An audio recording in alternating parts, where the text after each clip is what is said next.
Hello friends, நான் உங்க postman. கோலிவுட்டோட கருப்பு எம்ஜிஆர்னு விஜயகாந்த் சாரை சொல்லுவாங்க.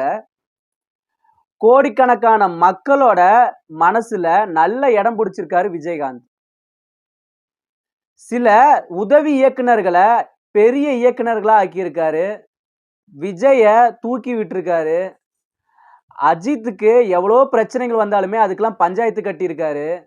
வடிவேலுக்கு 5 செட் ட்ரெஸ் எடுத்து கொடுத்து இப்போ வரைக்கும் ஒரு நல்ல பொசிஷன்ல வடிவேல் இருக்காருன்னா அதுக்கு மெயினான காரணம் சின்ன கவுண்டர் அப்படிங்கிற ஒரு படத்துல வாய்ப்பு கொடுத்த விஜயகாந்த்ரால தான். இப்படி நிறைய நல்லது பண்ணியிருக்காரு.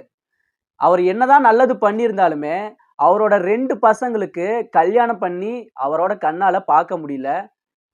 அந்த பசங்களுக்கு பிறக்க போற தன்னோட பேர குழந்தைகளை தூக்கி கொஞ்ச முடியல.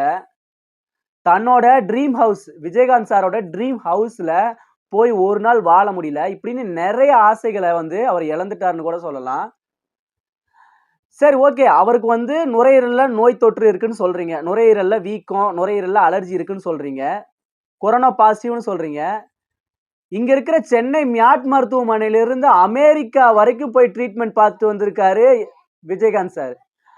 ஆனா எங்க போயுமே அவருக்கு சரியாகல. அவ்வளோ செலவு பண்ணியிருக்கீங்க, அதுவும் சரியாகல. அது மட்டும் இல்லாம அவரோட கம்பீரமான குரலும் நல்லா அவரோட கை பார்த்தீங்கன்னா வச்சுங்களேன், நல்லா அந்த உருட்டு கட்டை இருக்குல்ல அந்த மாதிரி இருக்கும். அந்த அளவுக்கு நல்லா ஸ்ட்ராங்கான ஆளு. அவர் எப்படி அவ்வளோ சீக்கிரத்துல இப்படி உயிரிழந்தாரு அப்படின்னு எல்லாத்துக்குமே ஒரு கொஸ்டின் மார்க்காவே தான் இருக்கு. ஒருவேளை அவர் சாப்பிடுற சாப்பாடுல யாராவது ஏதாவது பண்ணியிருக்கலாமோன்னு எனக்கு ஒரு டவுட் வருது. அவரோட ஹெல்த் கண்டிஷன் பார்த்தீங்கன்னா மூச்சு திணறி உயிரிழக்கிறாரு.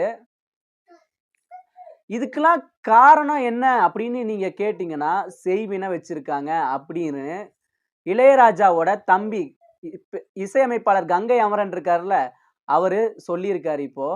ஒருவேளை செய்வினை தான் யாரோ வச்சிருக்காங்க. விஜயகாந்த் சாரு வளர்றத பார்த்து புடிக்கல. செய்வினை வச்சிருக்காங்க.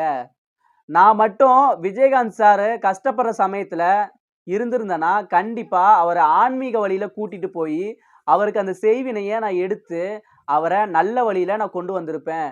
மறுபடியும் பழைய விஜயகாந்த் அளவுக்கு நான் கொண்டு வந்திருப்பேன். அவருக்கு இறக்க வேண்டிய வயசு இதுவே இல்லைங்க. 71 வயசு தாங்க ஆவுது. அவர் இந்த வயசுல நல்லா வாழ வேண்டிய ஆளுங்க. அவரோட 2 பசங்களுக்கு கல்யாணம் பண்ணி, பேர குழந்தைங்கள கொஞ்சி, அவரோட ட்ரீம் ஹவுஸ் கனவு இல்லத்துல குடி போயி நல்லா வாழ்ந்திருக்க வேண்டிய ஆளுங்க. நல்ல மனுஷங்க. ஆனா, இங்க இருக்கிற சென்னையிலிருந்து அமெரிக்கா வரைக்கும் போய் ட்ரீட்மெண்ட் பார்த்து அவர குணப்படுத்த முடியல அப்படிங்கிறது ரொம்ப கஷ்டமா தான் இருக்கு.